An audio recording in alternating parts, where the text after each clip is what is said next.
is a seller or trader of Harinam. By exchanging an invaluable jewel for an insignificant object, a person falls down from the spiritual life of worshipping Hari.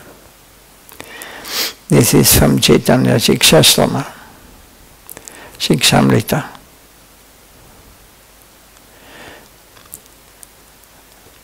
Then from Kalyana Kalpataru song. On my mind, your definition of a saintly person is he who is expert in juggling words, and you become fully influenced by his association. If you see a cruel person, you show respect to him and fall down at his feet with devotion.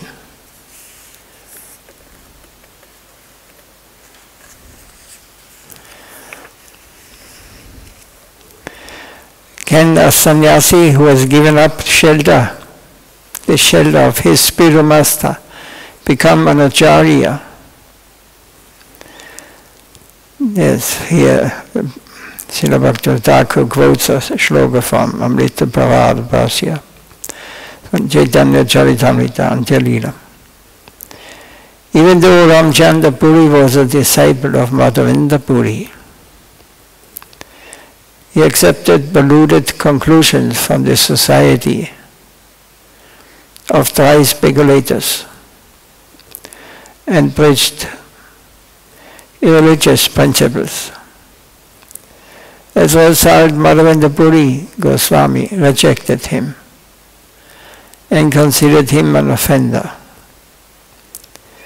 Then Ramachandra Puri blasphemed and found fault with others. He gave instruction on dry knowledge and thus became neglected by the Vaishnavas.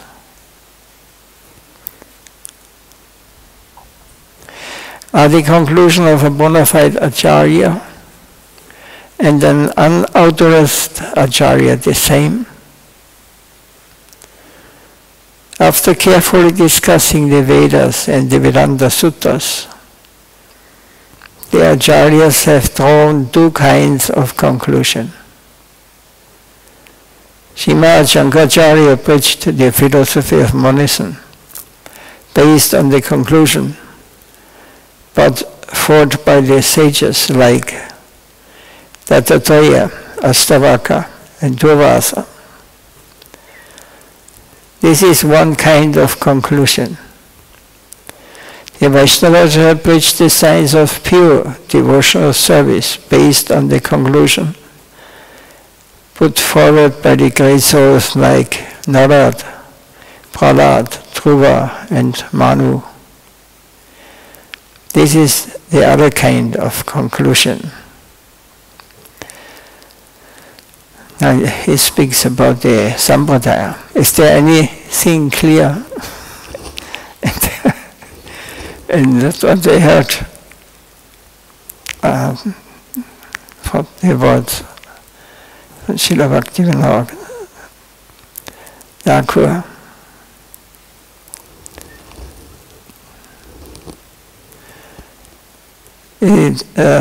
In this chapter he speaks about the Sampradaya, disciple succession. Is the process of authorized Sampradaya eternal or modern? Then there's a question. The system of Sampradaya is extremely necessary. Therefore the system of authorized Sampradaya has been coming down from time immemorial among saintly persons.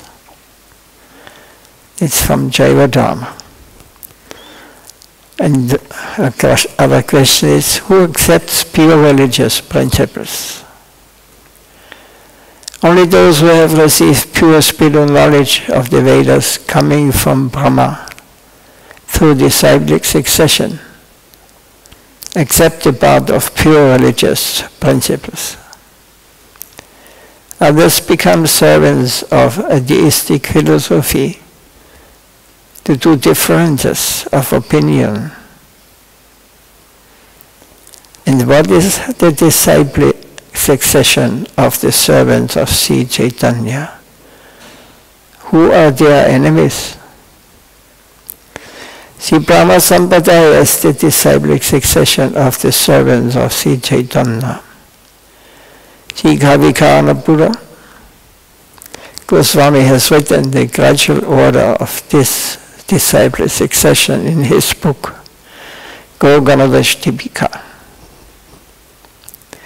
Sri Baladev Vidyabhushan, who wrote a commentary on Vedanta Sutra, also accepted this disciplic succession.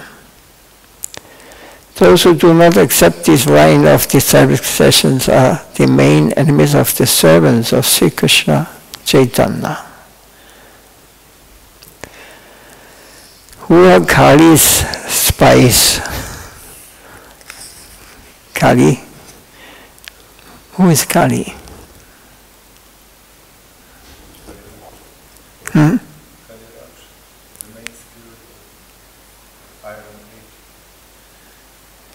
Kali. Muta.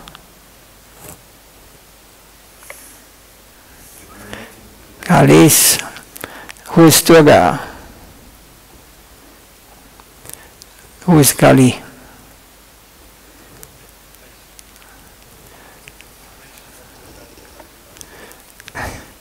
Yes. Different names of Kali, Durga. She is in charge of. She is worshipped widely in India, you know. She is, her garland is not of flowers, it's of skulls. And she has many different weapons. And she is punishing those who are sinful. So this is her, but she is a great devotee of the Lord. But she is not the Lord. Like all demigods in the material plane, they are all servants, they are all qualified personalities who are empowered by the Supreme Lord to take in charge of many different things.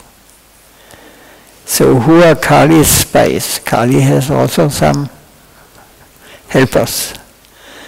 Those who accept the disciplic succession of Sri Krishna Chaitanya, but secretly do not follow the rules and regulations laid down by the disciplic successions, are the spies of Kali.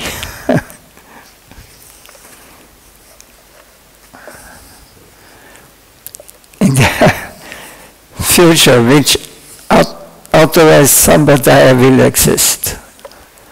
The question again. In the future, what authorized disciplic succession will exist? Or what Sampradaya will exist? Within a short time there will be only one Sampradaya left. That is Sri Brahma Sampradaya. All other Sampradayas will be merged into it. So this was told 500-600 years ago by Mahaprabhu.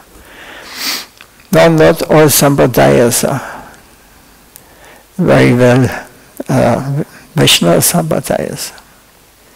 Ramanuja, Madhvacharya, Vishnu Swami, and Madhva Sampradaya. Madhva Vyana Madhva, Gaudiya Madhva Sampradaya. Brahma coming from Brahma, others from Rajiv, others from the Kumaras, and one from Lakshmi. So Vaishnavas from all Sampradayas have one philosophy. There are only some differences in some insignificant matters. All the Vaishnavas accept that the living entity is a separate truth from the Supreme Lord. All of them have accepted the path of devotional service, means of bhakti, service, surrender, sharanagati. And the other question is accepting a disciple succession harmful for the living entity? Then Srila Bhaktivinoda Thakur says, based on Sajjan Doshani, this one Shastra, authorized, the prayer is extremely beneficial for the living entity. If one takes shelter of a bona fide Sampradaya, one can easily take shelter of the lotus feet of a saintly person. Learn religious principles, discuss spiritual topics, and gradually become detached from worldly affairs.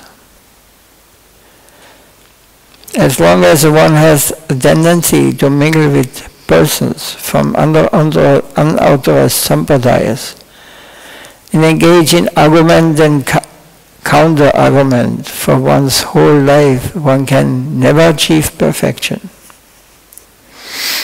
Useless people occasionally seeing some selfish person from a bona fide Sampradaya indulging in sinful activities condemn the person of bona fide Sampradaya. So the duty of an intelligent person is to try to purify the Sampradaya after joining it. When good items are not available in the market, and various artificial items are abundant, it is sensible to reform the market.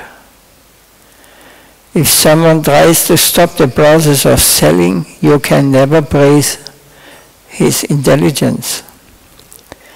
The founderacharya of the Sampradayas created the system of Sampradaya for the benefit of the people of the world.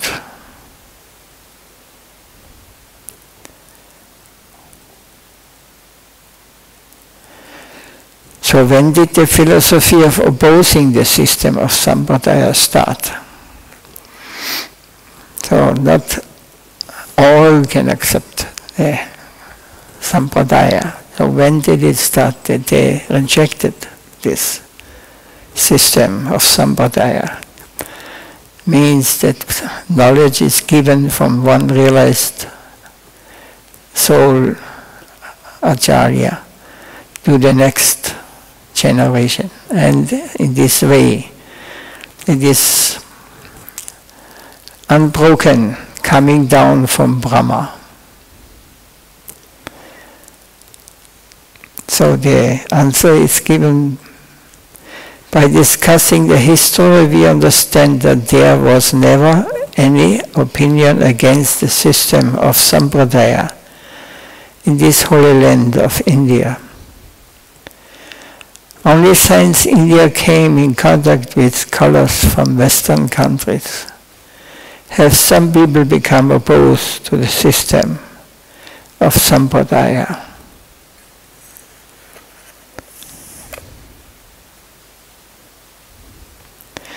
If one considers the system of Sampradaya naturally,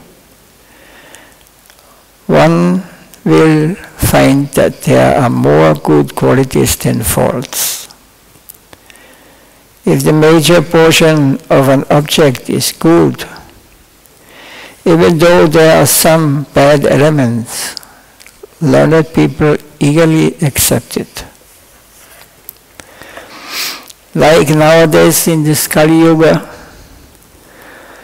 we call this system, what the Western world, especially also India, adjusting themselves to the Western ideals. Money, money, money, enjoy, enjoy, enjoy. So, but what they lose, now they got their mobile phone. They can speak here in Vienna to someone who lives in Japan or India. It is a kind of mystic for me. But all these things, the realized souls have discovered, or they are known, without technique, without materialistic help. Because naturally, because of our identification with external matter, body, with mind, with the intellect, pumiya purnalo vayo kamano buddhevacha ahankarityam pina vakkuja ashtata. 8 elements, they are covering us. So you cannot shout with so loud that they can hear you in India with your voice. So earth, water, fire, air, ether is consisting, this whatever we can see here, and what we can touch, what we can receive. Then there's subtle matter. This we have not understood. In Western countries is absent. I was a boy, I was reading a book about a monk in the Himalayas. He was wandering with some helpers. They carry his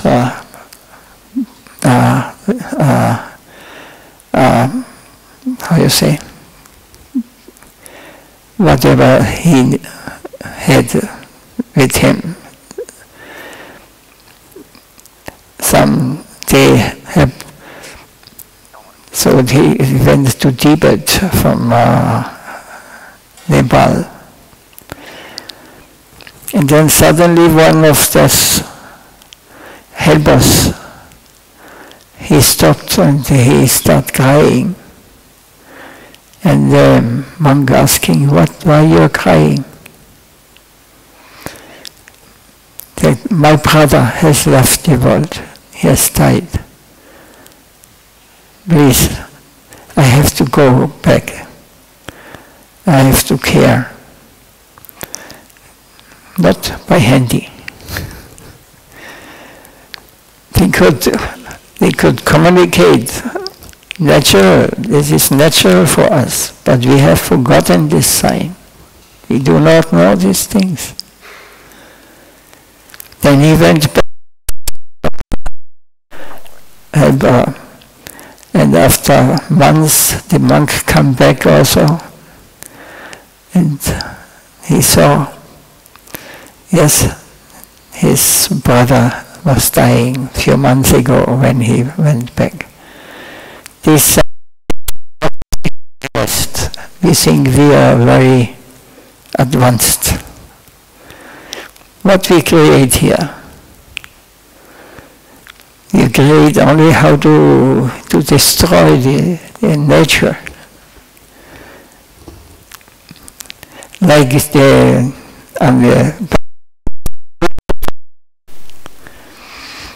there was a weapon what was called Brahmastra.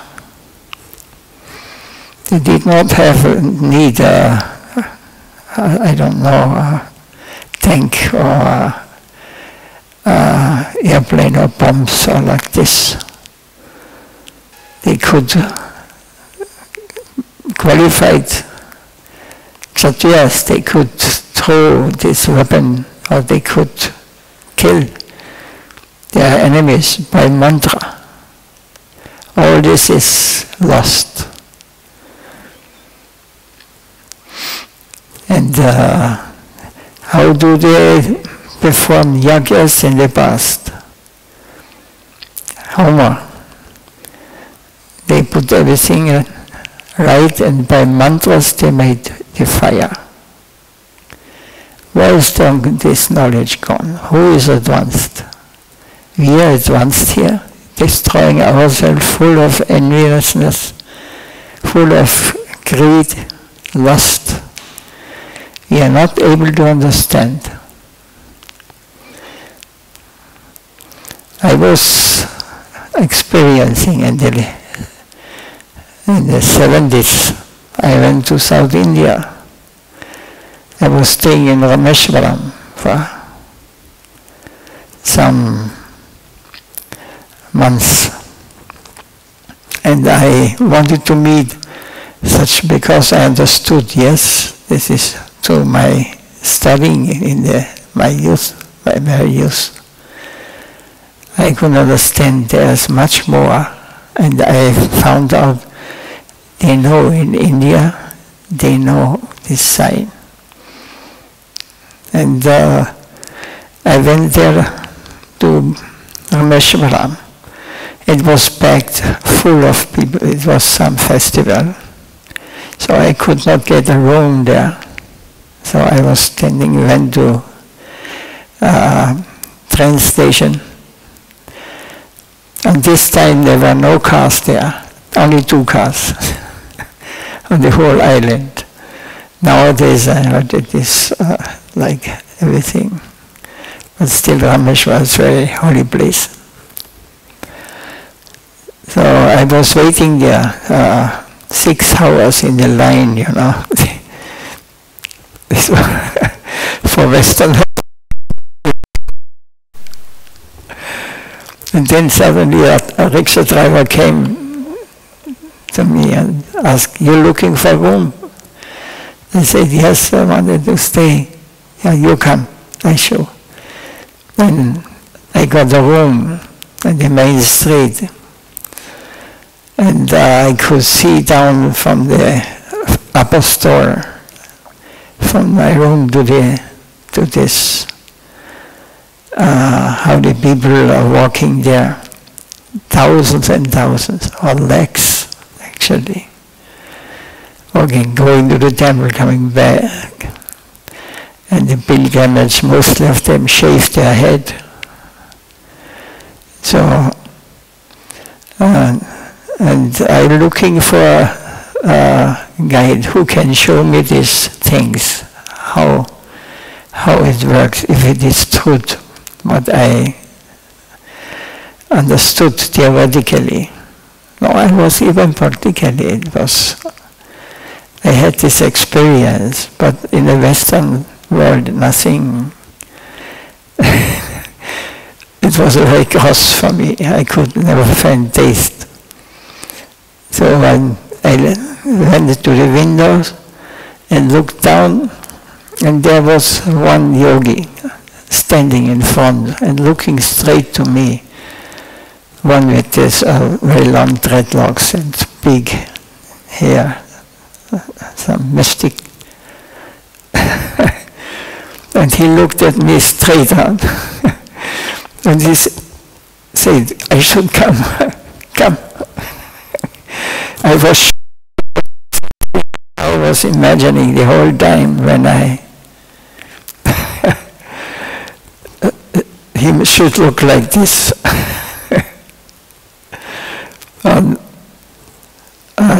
Yes, I think 2-3 hours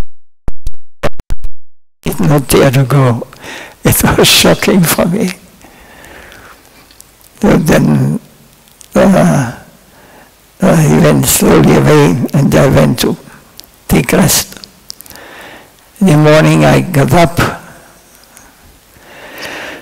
took shower, and then I was looking down, and he again stood there. And about 1.5 hours, he always thought, "Come down." And then I was too much afraid. So then he went slowly away, you know. And after half an hour or something, I could not stay in my room. So I went also down, I went around the corner, and just after the next stop, he stood before me and said, "You come with me." He did not say anything actually. Day and night, to the whole island, different temples, Rameshwar temple, big temple. He never was sitting, or he never was sleeping on the floor. He always stood. When he was sleeping, he put his like this on the stone.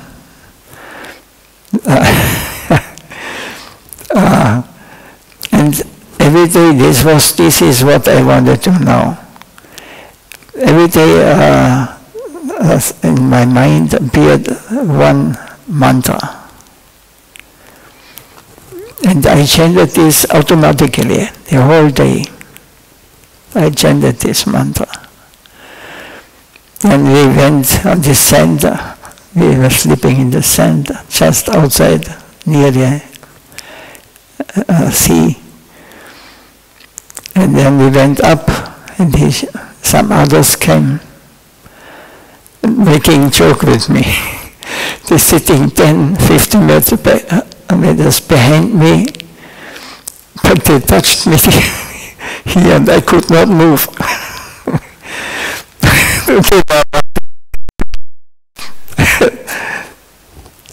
And then the whole day again we were traveling, and a second mantra appeared. And then I chanted the whole day, I chanted this in my mind. And it was 6 or 7 days. Then we went to the temple of Rameshwar, main temple. Then he said I should sit down on there. And then he said this mantra what I chanted already for a long time. He said it loudly to me. Like this, then I understood, yes. This is much more real than this world where we are living here. This is dead matter. And we identify with this. We are practically dead. Like my Gurudev, when he visited me first time, or us, in Vienna, one morning he said, I want to take a short walk. So he went in the city. Around the block, he was walking with some devotees.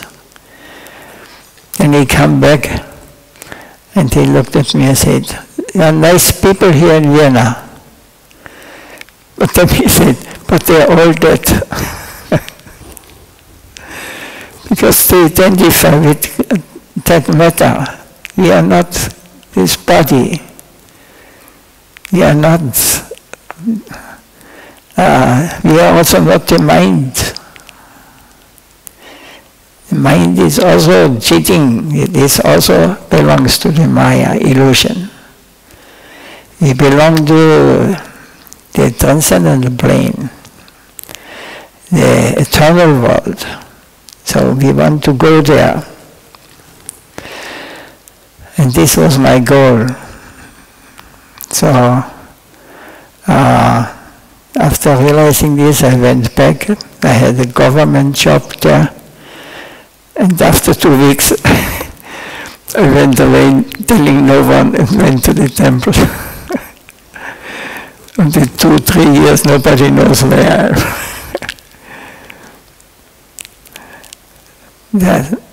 This was how, if one looks sincerely, then he will find, by the help of Super Soul, of the Lord, who is sitting in the heart of every living being, he will guide us. We will go. And yes, when in the late in the 90s, I went to India and said, I don't want to stay anymore in this society here, there. I have no attraction to anything. So I want to stay there, want to do bhajan. Then I met my Gurudev. I was initiated first by ISKCON, but it was not what I'm looking at.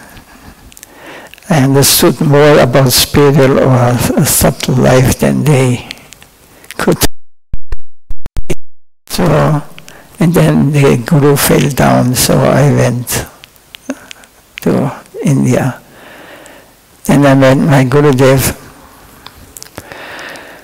and then he gave me initiation. Then he said, you should go to the West. I was shocked. I don't want to be anymore here. I have nothing to... Then he said, you should make a temple there. You should, this way, you should distribute Mahaprabhu's message to all over. So I had nothing, no money, nothing. I was a beggar. But I had enough for the flight. I followed him. He said, he was so convinced. My Gurudev was such a divine personality. He was a highly realized personality. I know when I am following his order, he will never leave me. So then I started, and we started a small storefront in the beginning in Vienna, then a bigger place. Then he said, we installed Radha Govinda in one place, and he told me, Radha Govinda should have their own place, what belongs to them, not a rented flat or a house. Then, yes, I thought, if he says, okay, we have no money, no nothing, but I will do it. So suddenly, in a few years, we tried to find land. Then I had not the money, just for a little basis, because we got some nice donations from the Indian community, from devotees. And we started not knowing, how to build a temple, but the basis was done. We did the ceremony, putting Sheshanaga under the altar, and all the yagyas we performed. And yes, then 14, I think it was. Then in 15, 1 year later, this temple was standing there.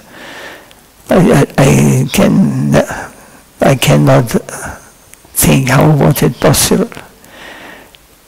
It was basically, I had no money, never had money.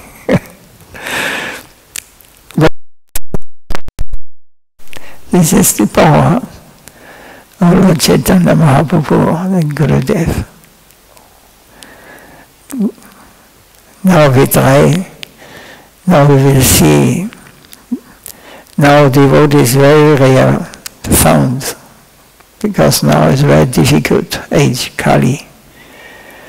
Very much they are going mad for desire, for sense gratification. They are not sincere. They don't want to know what was before I was here. And they not want to understand. or they don't think even of what will be after this. They are not intelligent. Just consume, enjoy. So, but Krishna sends us such nice devotees. Few, they are few. And we are trying to maintain. We'll see what Krishna's plan, Gurudev's plan is. Whatever we will accept everything. What is the shloka?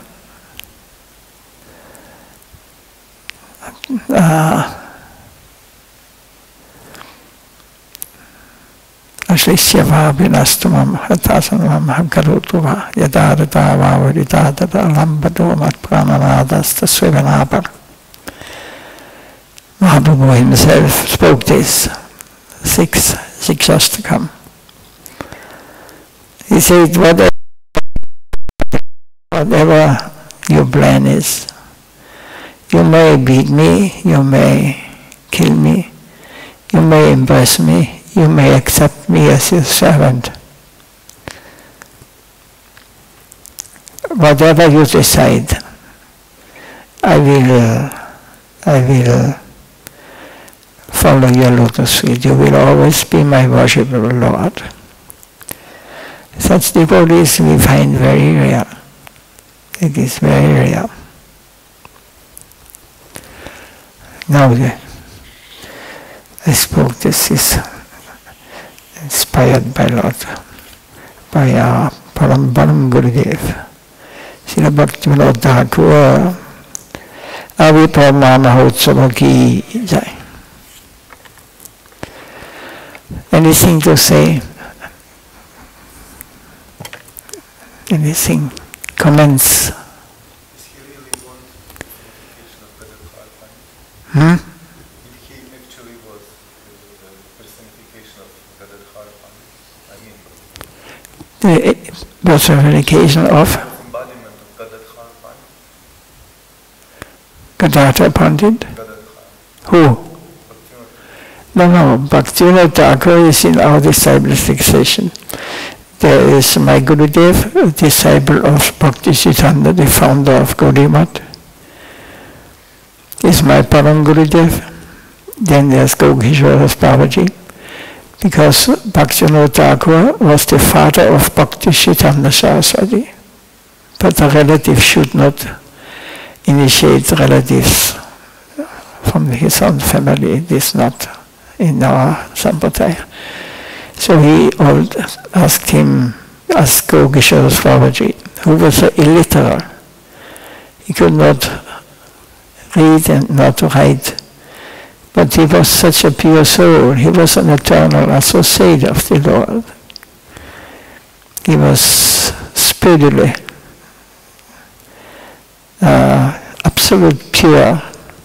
So he forced Param Gurudev, his father Bhaktivinoda Thakur, said, you must take Shraddha at his lotus feet. You must get initiated. Bhakti Siddhanta Saraswati was the most learned person at this time. Nobody could defeat him. He knew all the Shastras, all, even Western.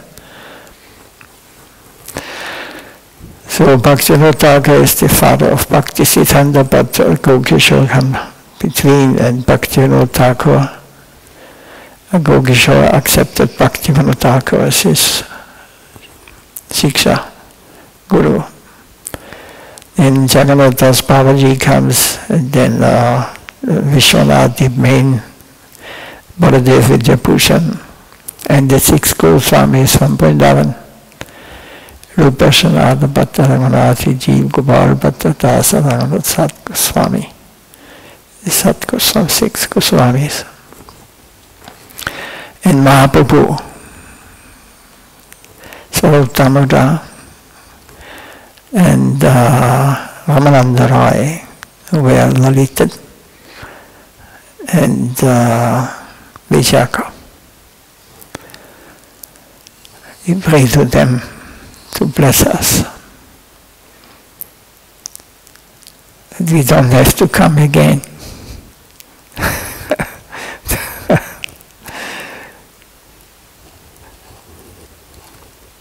Nitai Gaura Pramanandi Vanchakalpatarupyasya Kripasintrupya Evanchapanita Vaishnavibhyo Namo Namah.